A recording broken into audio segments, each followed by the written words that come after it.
அக்ஷரா அண்ணாமலை நேயர்களுக்கு சதீஷ் ராவின் வணக்கங்கள்.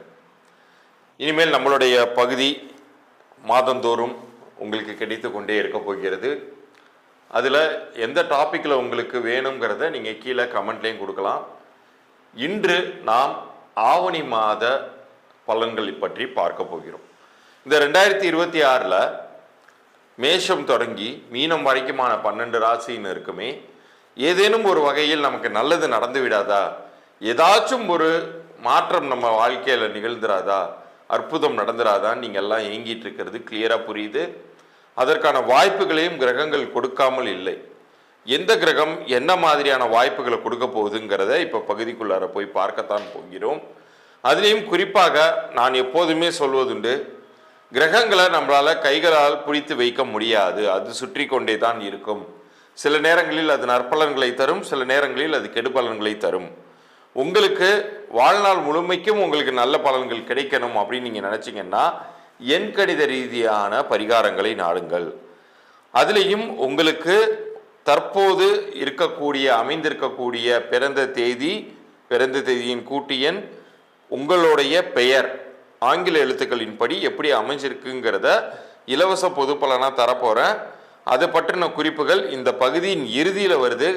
தயவு கூர்ந்து நம்ம பகுதியை இறுதி வரைக்கும் பார்த்துட்டு நம்ம சேனலை சப்ஸ்கிரைப் பண்ணி ஸ்க்ரீன்ஷாட்டோட அனுப்புகிறவங்களுக்கு நான் அந்த இலவச பலன்களை தருவதாக இருக்கிறேன். இப்போ பகுதிக்குள்ளார போகலாம். விருச்சிக ராசிக்கு இந்த ஆவணி மாத பலன்கள் எப்படி இருக்க போகிறது? ஆவணி மாதம் 2026 அடியெடுத்து வைக்கக்கூடிய உங்களுக்கு நல்ல செய்திகளை நிறைய நீங்கள் காது குளிர கேட்க போகிறீர்கள். 9ஆம் வீட்டிற்கு குரு வந்திருக்கிறார், உச்சம் பெற்ற குருவாக இருக்கிறார். வேற எதை பற்றி நீங்கள் கவலை பண்ணணும்? உச்சம் பெற்ற குரு, அதுவும் பாக்யஸ்தானத்தின் அவர் உச்சம் பெறுகிறார் அப்படிங்கிறது, அங்கே உட்காந்துக்கிட்டு உங்கள் ராசியை பார்க்கிறாருங்கிறது பலம் நழுவி பாலில் விழுந்த கதையானதை ரொம்ப ரொம்ப ஒரு மனதிற்கு இனிய நிகழ்வுகளை உங்களுக்கு நடத்தி தரப்போகிறார். பொருளாதார ரீதியாக பெரும் முன்னேற்றத்தை தரப்போகிறார். அதே மாதிரி இந்த 5ல் சனி நிற்பது அப்படிங்கிறது மட்டும்தான். ஏன்னா பஞ்சமஸ்தானம் அப்படிங்கிறது ஒரு புனிதமான ஸ்தானம், அது பூர்வ புண்ணிய ஸ்தானம்லாம் சொல்லுவோம். அந்த வீட்டில் சனி நிற்கிறதுங்கிறது ஒரு அசுப கிரகம். அதோட அவர் வக்ரம் பெற்ற ஒரு நிலையில் நிற்கிறார். சுப கிரகங்களின் பார்வையை பெற்றிருந்தாலும் சில நேரங்களில் உங்களுக்கு அவசர புக்தியை கொடுக்கும். அவசரப்பட்டு எதையாச்சும் சொல்லிக்கிட்டு மாட்டிக்குவீங்க. உங்களுடைய வாயாலேயே நீங்கள் உளறி கொட்டி வாங்கி கட்டி கொள்வீர்கள். அந்த ஒரு விஷயத்தில் மட்டும் நீங்கள் ஜாக்கிரதையாக இருக்கணும். எதை பேசினாலும் நிதானித்து பேசுங்கள். ஒரு முறைக்கு பல முறை யோசித்து செயல்படுங்கள். இது மட்டும்தான் நீங்கள் ஃபோக்கஸ் பண்ண வேண்டிய விஷயம். மற்றபடி உங்களுக்கு ஒரு உத்தியோகத்தில் நல்ல உயர்வுகள் கிடைக்கலாம், அல்லது நீங்கள் செய்யக்கூடிய தொழிலில் நல்ல முன்னேற்றம் கிடைக்கலாம். இதெல்லாம் உங்களுக்கு பெரிய நன்மைகளை தரவே போகிறது. எதில் ஜாக்கிரதையாக இருக்கணும் அப்படின்னு கேட்டிங்கன்னா, மற்றவர்களிடம் நீங்கள் கொடுக்கக்கூடிய வாக்குகள், நீங்கள் சொல்லக்கூடிய வார்த்தைகள், குறிப்பாக இந்த ஆஃபீஸில் திடீர்னு ஒரு கேங் சேர்ந்து உங்கள் வாயை பிடுங்கி மேலிடத்தை பற்றி தவறாக பேச வைத்து அதை அப்படியே போட்டு கொடுக்குற விஷயங்கள் எல்லாம் இந்த ஆவணி மாத காலகட்டத்தில் நடக்கும். ஸோ நீங்கள் அது மாதிரியான விஷயங்களுக்கு இடம் கொடுக்காமல் உங்கள் வேலையில் நீங்கள் கண்ணும் கருத்துமாக இருந்தீர்கள் என்றால், உங்கள் கடமையை நீங்கள் செய்து வந்தீர்கள் என்றால், இந்த ஆவணி மாதம் மிக சரியான மாதமாக, நிறைய நற்பலன்களை தரக்கூடிய மாதமாக இருக்க போகிறது. நீங்கள் பழமை வாய்ந்த முருகனுடைய ஆலயங்களுக்கு நீங்கள் சென்று வரலாம் இந்த காலகட்டத்தில்.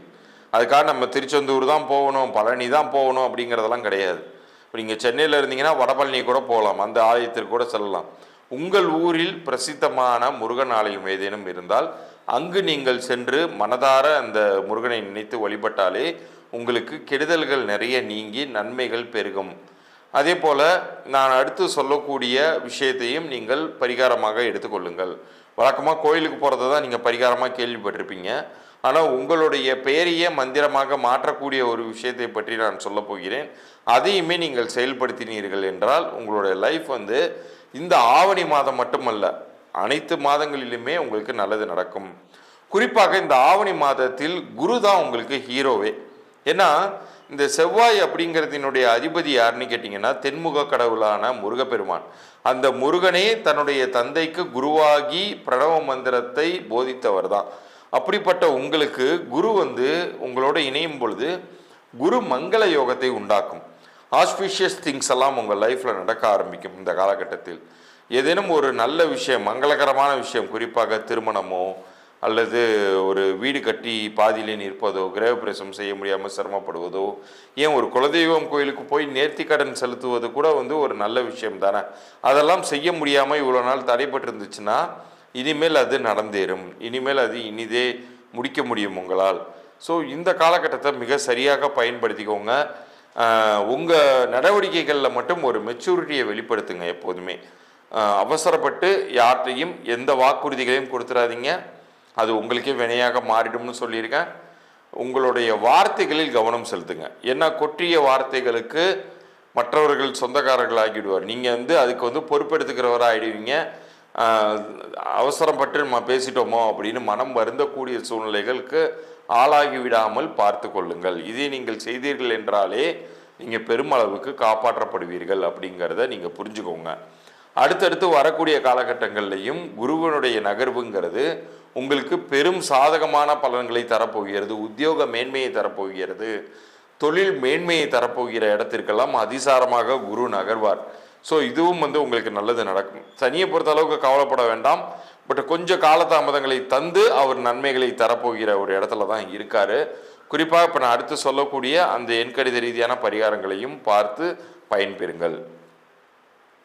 இவ்வளவு நேரம் நீங்கள் பார்த்தது ஆவணி மாத பலன்கள். இந்த 2026 ஆவணி மாதத்தில் உங்கள் வாழ்க்கையில் என்னென்ன நிகழ்வுகள் நிகழப்போகுது அப்படிங்கிறத தெளிவாக கண்டு கழித்திருப்பீர்கள். நான் ஏற்கனவே சொன்னது மாதிரி இப்போ எண்கணித பலன்கள் உங்களுக்கு நான் இலவச பொது பலன்களாக தரேன்னு சொல்லியிருந்தேன் இல்லையா. அது பொது பலன்கள், மறுபடியும் அழுத்தம் திருத்தமாக சொல்லிக்கிறேன். அதில் உங்கள் பிறந்த தேதியின் குணாதிசயங்கள், உங்களுடைய பெயர் ஆங்கில எழுத்துக்களில் கீழே தெரிகிற என்னுடைய வாட்ஸ்அப் எண்ணிற்கு நம்ம சேனலை சப்ஸ்கிரைப் பண்ணி ஸ்க்ரீன்ஷாட்டோட அனுப்பிச்சிங்கன்னா ஒரு 3 நாட்களுக்குள்ளார உங்களுக்கான பதிலை நான் அனுப்புகிறேன். தயவு செய்து யாரும் கமெண்ட்டில் போடாதீங்க. கீழே தெரிகிற வாட்ஸ்அப் எண்ணிற்கு உங்களுடைய பிறந்த தேதி, உங்களுடைய பெயர் ஆங்கில எழுத்துக்களில் மாத்திரம் அனுப்புங்க. நிறைய பேர் சர்டிஃபிகேட்டில் இருக்கிற டேட் ஆஃப் பர்த் அனுப்பிச்சிட்டு என்னோட ஒரிஜினல் டேட் ஆஃப் பர்த் இது சார்னு அப்புறம் அனுப்புகிறீங்க. தயவுசெய்து டைரெக்டாக உங்களுடைய ஒரிஜினல் டேட் ஆஃப் பர்த் மட்டும் அனுப்புங்க. சர்டிஃபிகேட்டில் என்ன இருந்தாலும் அதை பற்றி கவலைப்படாதீங்க. உங்களுடைய ஒரிஜினல் டேட் ஆஃப் பர்த் மட்டும் அனுப்புங்க. யாரெல்லாம் வியாபாரம் நடத்தி கொண்டிருக்கிறீர்களோ உங்களுடைய வியாபார பெயரையுமே கூட நீங்கள் இது போல் அனுப்பி சரி பார்த்து கொள்ளலாம். உங்களுடைய வியாபார பெயரையுமே ஆங்கில எழுத்துக்களில் தான் அனுப்பணும். உங்களுடைய குழந்தைக்கு நீங்கள் பெயர் வச்சுருக்கீங்க, நியூ பார்ன் பேபியாக இருக்காங்கன்னா குழந்தையுடைய பிறந்த தேதி, பிறந்த நேரம், உங்கள் குழந்தைக்கு நீங்கள் வைத்த பெயர், இந்த 3 தகவலையுமே எனக்கு அனுப்பிச்சி விடுங்க. மீண்டும் அடுத்த பதிவில் சந்திப்போம். நன்றி, வணக்கம்.